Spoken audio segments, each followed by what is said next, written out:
পুরো বিশ্বের নজর এখন বাংলাদেশের দিকে, এমনকি বাংলাদেশের রাজনীতি 360 ডিগ্রি ঘুরে যাওয়ার উপক্রম। দর্শক, বাংলাদেশের মাননীয় প্রধানমন্ত্রী চীন সফরে যাচ্ছেন, আপনারা জানেন। মালয়েশিয়া সফর, দেন চীন সফর। মালয়েশিয়া সফর নিয়ে কারো কোনো আগ্রহ নাই। আর মালয়েশিয়া সফর এটা দুধভাত, এটাকে আমরা স্টার্ট আপ বলি বা ওয়ার্ম আপ বলি। যেমন বিদেশ সফর করতে গেলে, যেহেতু this is for the first time মাননীয় প্রধানমন্ত্রী বিদেশ যাচ্ছেন, প্রধানমন্ত্রী হিসেবে কিভাবে হাঁটতে হয়, চলতে হয়, কিভাবে গার্ড অফ অনার নিতে হয়, কিভাবে হ্যান্ডশেক করতে হয়, কিভাবে প্রোটোকল পায়, এটা কিভাবে কি, এগুলো সবকিছু, এগুলো কিন্তু কোনো কিছু তিনি জানেন না।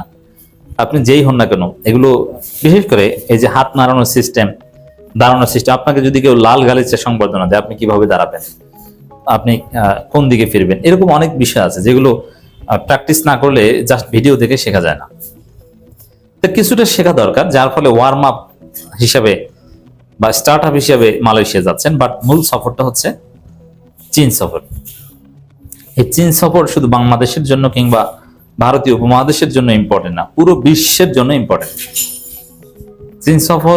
চীন সফরে কি হয়, বেশি করে প্রায় 1.5 ডজন চুক্তি হওয়ার কথা।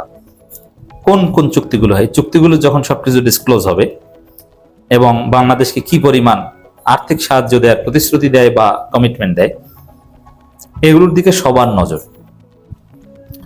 শুধু বাংলাদেশ না, সারা পৃথিবী, যুক্তরাষ্ট্রের নজর, রাশিয়ার নজর, ইরান, মধ্যপ্রাচ্যের দেশগুলো, তাদের নজর প্রধানমন্ত্রী চীন সফর।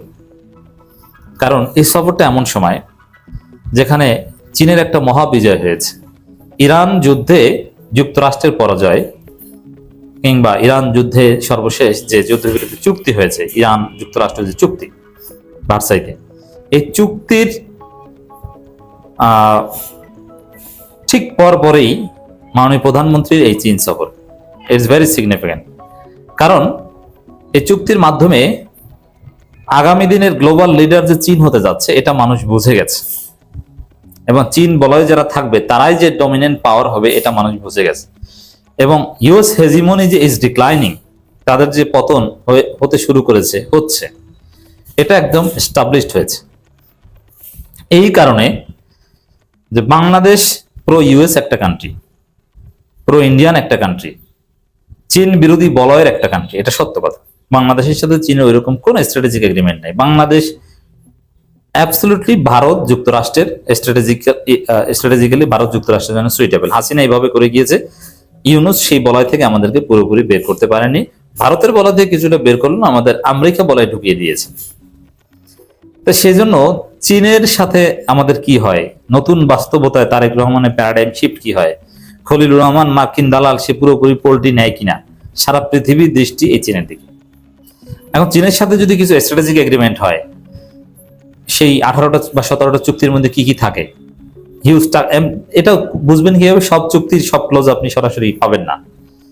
যদি চীন নিশ্চয়তা দেয় যে তোমাদেরকে বিলিয়ন অন বিলিয়ন পয়সা দেব, $3 বিলিয়ন, $4 বিলিয়ন, মিনিমাম $2 বিলিয়ন দেব, এটাও যদি প্রতিশ্রুতি দেয়, $1.8 বিলিয়ন প্রতিশ্রুতি ছিল, ওইটাও যদি বলে যে হ্যাঁ নিশ্চিত দিয়ে দিব, যাও বাড়ি যাওয়ার সাথে সাথে দিয়ে দেব, সেটা সরাসরি চীন দেখ আর এশিয়ান ইনফ্রাস্ট্রাকচার ব্যাংকের মাধ্যমে দেখবো, ব্রিক্স ব্যাংকের মাধ্যমে দেখ, যেভাবে দেখ, দিলেই হলো। অন্য নামে ঘুরিয়ে ফিরেও দিতে পারে, সরাসরি নাও দিতে পারে।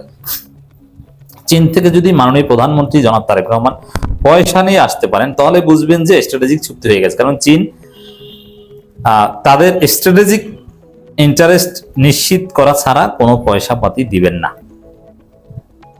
এটা হচ্ছে কথা। এই জন্য পয়সা দিলে বুঝবেন যে ঘটনা ঘটে গেছে, পয়সা না দিলে বুঝবেন যে না। আর চীনের সাথে এ ধরনের সব সফরের ক্ষেত্রে বাংলাদেশের অভিজ্ঞতা খুব খারাপ। যখনই বাংলাদেশের প্রধানমন্ত্রী চীন সফরে যান, তখনই বাংলাদেশে অঘটন ঘটে। খালেদা জিয়ার সেই 2006 সালে চীন সফরের সময় 63 জেলায় বোমা হামলা, 6 সাল না সম্ভবত, যাই হোক সালটা ভুল হতে পারে, 63 জেলায় বোমা হামলার কথা আপনারা জানেন। তখন খালেদা জিয়া চীন সফরে ছিল, সফর কাটিল করে চলে আসতে হয়েছে। এখন আবার তারেক রহমানের ক্ষেত্রে কি হয় কে জানে। সফর সফল হলে কিছু হবে না, সফর ব্যর্থ হলে দেখবেন যে অঘটন ঘটে গেছে। শেখ হাসিনা চীন সফর থেকে ফিরে আসার পরেই তার বদল। এমনকি প্রফেসর ইউনূসের চীন সফর ব্যর্থ হয়েছিল। চীন সফরে টাকা পয়সা দেওয়ার কথা বলেছিল, কিন্তু দেয়নি, ডিসবার্স করেনি, এবং এক পর্যায়ে ইউনূসকে বিদায় নিতে হয়েছে, নির্বাচন দিয়ে বিদায় নিতে হয়েছে।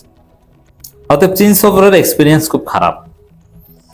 এখন যদি চীনের সাথে ফুল স্ট্র্যাটেজিক এগ্রিমেন্টে যায়, টাকা পয়সা সবকিছু দিয়ে দেয়, তাহলে বুঝবেন যে জামাতের গুরুত্ব রাজনীতিতে বেড়ে গেছে, জামাতকে আর বিএনপি পিটাবে না, এমনকি সামনে জামাতকে সাথে নিয়ে জাতীয় সরকারও গঠন করবে। আর যদি চীনের সাথে ওরকম কাঙ্ক্ষিত কিছু না হয়, যদি এখানে আরো অনেক কথা আছে যে এই সফরটা কি সরকার, এখন আমরা অনিশ্চয়তার মধ্যে আছি। আমি ক্লোজলি অবজার্ভ করছি চীন নানান দিক দেখছি। প্রধানমন্ত্রীর সাথে চীনা রাষ্ট্রদূতের মিটিং হয়েছে, সেই মিটিং এ সফরটা দ্বিপাক্ষিক কিনা না ওয়ার্ল্ড ইকোনমিক ফোরামে যোগদানের অংশ হিসাবে এখানে যাচ্ছেন, এগুলো স্পষ্ট না। এবং কোন কোন চুক্তি হবে, কি কি, এটা চীনের পক্ষ থেকে ক্লারিফাই করা হচ্ছে না। বাংলাদেশের পক্ষ থেকে অনেক কিছু বলা হলো, চীন কিন্তু অনেক কিছু করছে না, কারণ আসল জিনিস না পেলে তারা মুখ খুলবে না। এবং ভারতকে লাঠি দিয়ে না গেলে, যুক্তরাষ্ট্র বলয় থেকে বের না হয়ে গেলে চীন দিবে না কিছু। এই জন্য চীন চুপচাপ নীরব, এই জন্য অনিশ্চয়তা আছে। চীন সফর ব্যর্থ হলে তারেক রহমানের ক্ষমতা নিয়ে টানাটানি বেড়ে যাবে, কারণ বাজেট ব্যর্থ হবে, আর বাজেট ব্যর্থ হলেই মানুষ রাস্তায় নেমে যাবে। চীন সফর শুরু হলে বিএনপি জামাতের মধ্যে সম্পর্ক মজবুত হবে, দেশে স্থিতিশীলতা আসবে, টাকা পয়সা আসবে। তো দর্শক, এইভাবে রাজনীতি ঘুরে যাবে। অর্থাৎ চীন সফর একটা ডিটারমিনেন্ট। আর ওই যে আপনি জাস্ট চীনে গেলেন, কিছু পয়সা নিয়ে আসলেন, আর দুই নৌকায় পা দিয়ে চললেন, যে ঠিক আছে আমি আমেরিকার সাথেও আছি, চীনের সাথে আছি, ভারতের সাথেও আছি, চীনের সাথেও আছি, হাসিনার যে স্টাইল, না ওই স্টাইল দিয়ে এখন আর চলবে না, ওই বাস্তবতাও এখন আর নাই। আপনাকে যদি চীনের সহযোগিতা নিতে হয়, ভারত আমেরিকাকে লাভ দিয়ে চলে যেতে হবে। হ্যাঁ, বলছি না যে ভারত আমেরিকার সাথে মারামারি সম্পর্ক থাকে, বাট মূল সম্পর্কটা আমাদের কেবলায় আগে যেরকম ছিল দিল্লি এবং ওয়াশিংটন, এখন কেবলা হবে বেইজিং, মস্কো। সম্ভাবনা আছে, কারণ খলিলুর রহমান রাশিয়া গিয়েছেন। রাশিয়া যাওয়ার কোনো দরকার বাংলাদেশের কোনো পররাষ্ট্রমন্ত্রী নাই, কারণ রাশিয়ার সাথে এরকম কোনো ভালো ব্যবসা বাণিজ্য নাই। রাশিয়া এমন কোনো প্রোডাক্ট নাই যেটা আমরা আনতে পারি, আছে তেল, সেই তেলও আমরা কিনতে পারি না।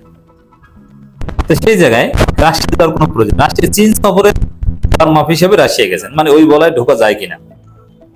আর হতে পারে যে তারেক রহমান এটা ফিল করতে পারেন যে বিশ্ব রাজনীতির যে প্যারাডাইম শিফট হচ্ছে, চীনের উত্থান হচ্ছে, মার্কিন যুক্তরাষ্ট্র ধরা খাচ্ছে, তো যুক্তরাষ্ট্রের দালালি করে লাভটা কি, তার চাইতে বরং আগে ভাগে আমরা চীনা বলায় ঢুকে যাই। ইউরোপিয়ানরা নজর রাখছে যে সেটা কি কি ঘটে, এবং যদি চীনা বলায় ঢুকে যায় তারপরে মার্কিন এবং ভারতীয় ষড়যন্ত্র আমরা দেখব। এবং এই যে আপনারা হিন্দুত্ববাদী নানান সংগঠন রাজপথে নামছে, রামের মূর্তি অবমাননার প্রতিবাদ করছে ইত্যাদি ইত্যাদি, এগুলো চীন সফরের রিয়াকশন, চীন সফরের বিরুদ্ধে একটা ভারতীয় ষড়যন্ত্র, এরকম অনেক কিছু হবে। তবে ধাক্কা সামলাতে পারবে, এইসব ধাক্কা সামলাতে বিএনপি জামাত, আর চীন এমনি শুধু বিএনপি কে বিশ্বাস করবে না, জামাতকে গ্রান্টার লাগবে। আর চীনের সাথে এগ্রিমেন্টে গেলে, ডিপ রিলেশনসে গেলে দেশে যে ভারতের ষড়যন্ত্র হবে সেটা মোকাবেলা করতে বিএনপি জামাতের মধ্যে কথায় যদি বলি, বাংলাদেশের রাজনীতি একটা বড় ধরনের পরিবর্তনের মুখে।